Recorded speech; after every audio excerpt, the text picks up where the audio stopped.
Hey guys, welcome to Kidmissing TV. I am your host, Angelina Wilson. I have an update or further information in an old case. Tomorrow will be 70 years since Stephen Craig Damman disappeared from Long Island, New York. Tomorrow, of course, being Halloween.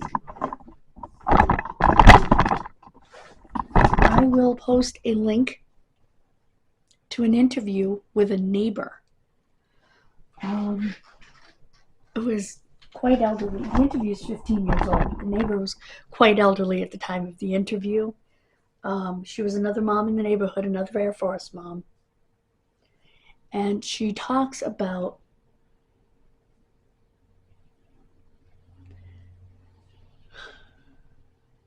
her perception of what happened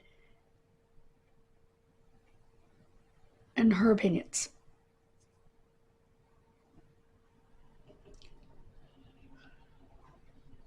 Judge for yourself, but I believe that she's being sincere. I believe that she is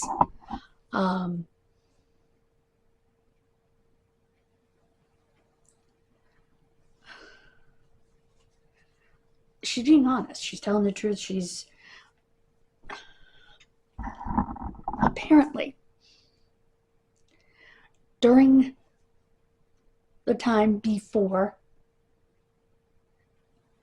Stevie, as he was called, vanished, this lady, her kids, her niece, used to hear Mrs. Damman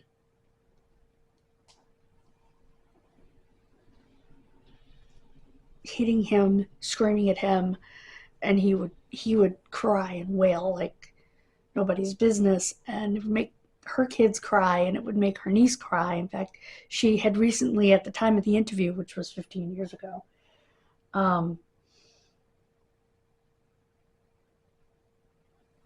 2010, she's probably no longer alive.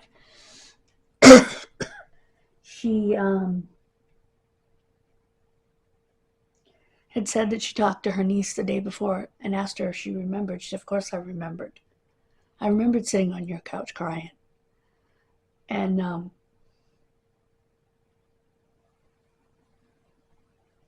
in front of another mother at the playground, which I guess was a playground for the whole complex, she beat him. And the other mother ran home crying. So they knew things were going on. In fact, the father, a couple of years after Stevie disappeared, the father actually divorced the mother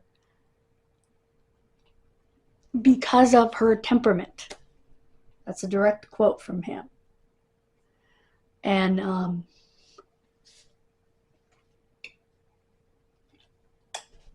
I don't know who raised the daughter, Pamela, if it was the father or the mother. But he kept re-upping his stay in the military to be able to stay there, because otherwise they were going to move back to Iowa, where they were from. And he didn't want to leave without his son. And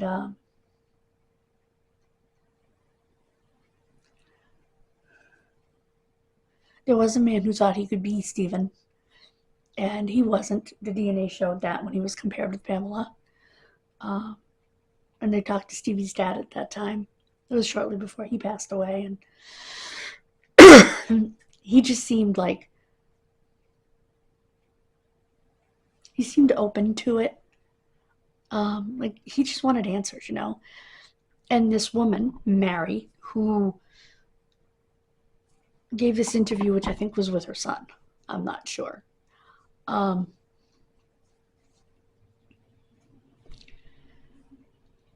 neighbor also said that she and some of the other wives were in the neighborhood, in her house somewhere. So what is that smell? It's sick, almost sweet. It's gross. And one of the other Air Force wife said, was a nurse. And she said, that's the smell of decomposition, which is horrendous. They never searched around the Damman house. The Damman house. Plus, a new roadway was being built. And Mary thinks he's in the roadway. Let's hope not.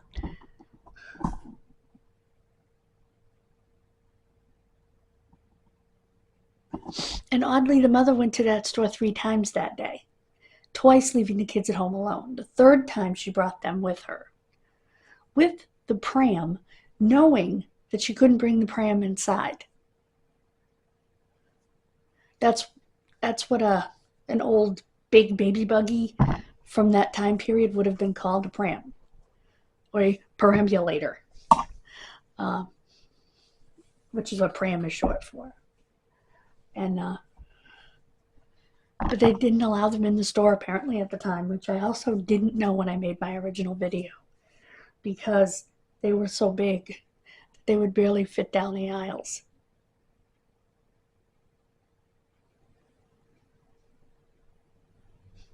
They'd never get away with that today. Oh, leave your baby outside the store. Your stroller's too big. Are you kidding me? Of course, she had a 7-month-old. And you can sit a 7-month-old in the front of a carriage.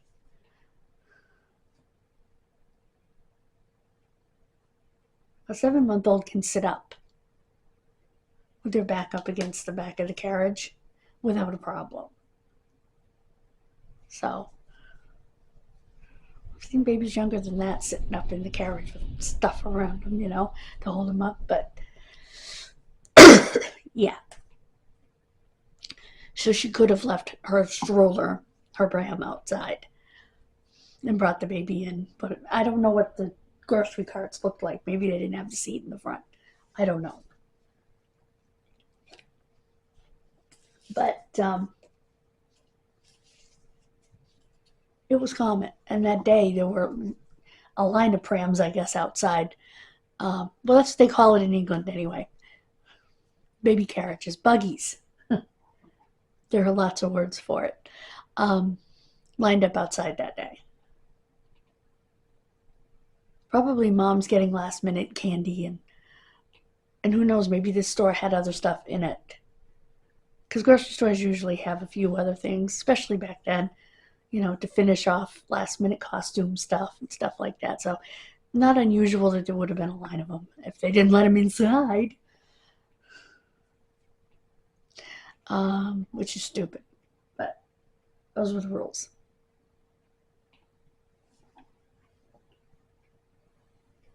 To give you an idea, Stephen was 3 years old at the time. So he would have been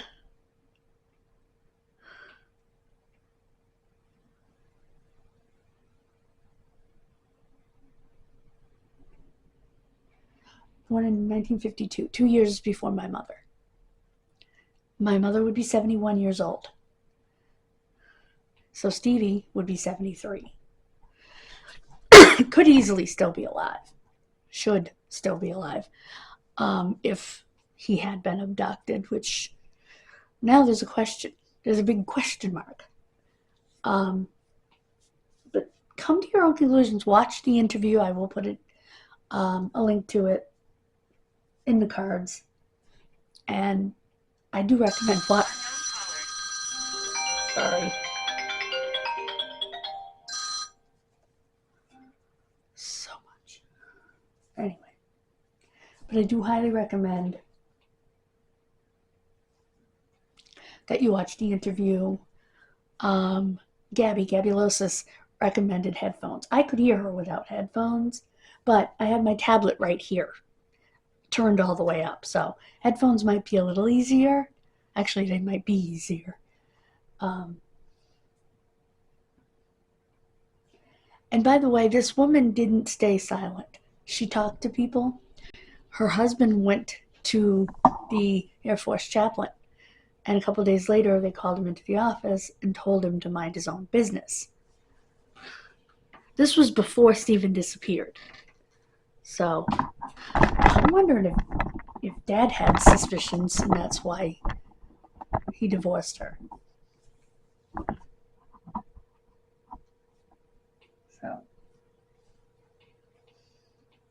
and Pamela wouldn't know anything. She was 7 months old at the time. So she was born in March of 55.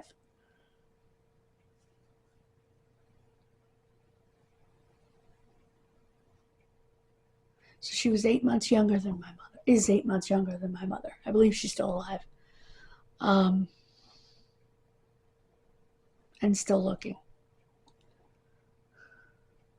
So that means she's 70. She'll be 71 in March.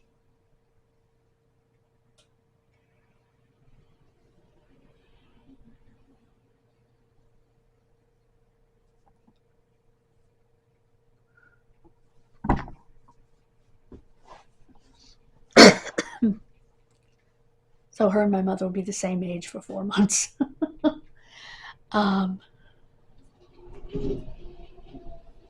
If my mother were alive, which she should be, based on age. So anyway,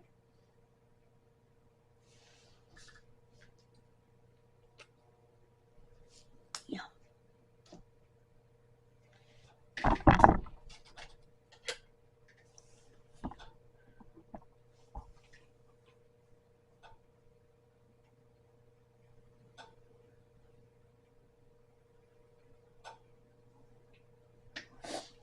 So anyway, I just wanted to present the rest of the facts as I had them, as I learned them.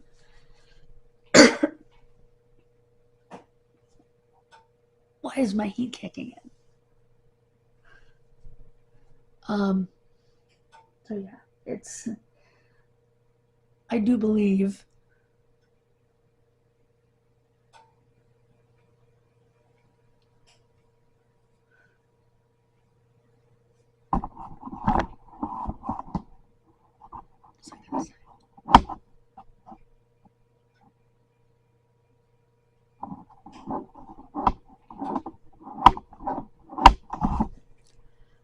that it's important to know everything in a case, or as much as is out there.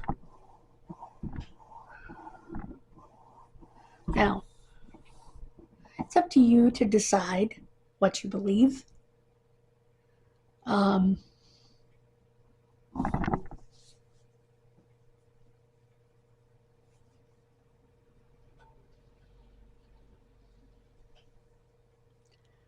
And let me know in the comments what you think. Be nice, be respectful. And in this case, I'm not talking about of me, although I always ask for that for me. I'm talking about that for the family, for Mary, because I think it's important. And like I said, we need all of the information to make informed conclusions, to come to informed conclusions.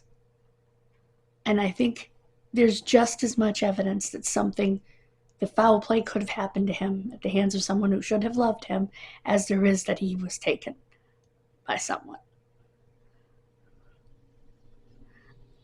Honestly, it could go either way.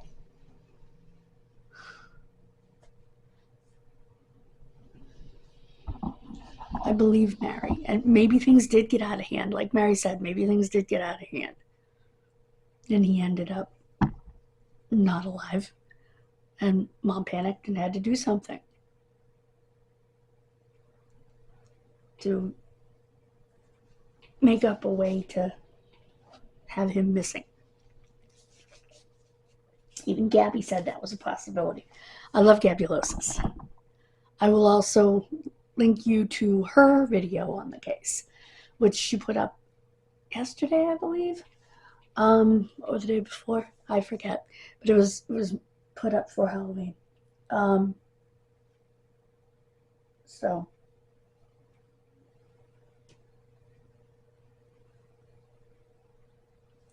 thank you so much for joining me.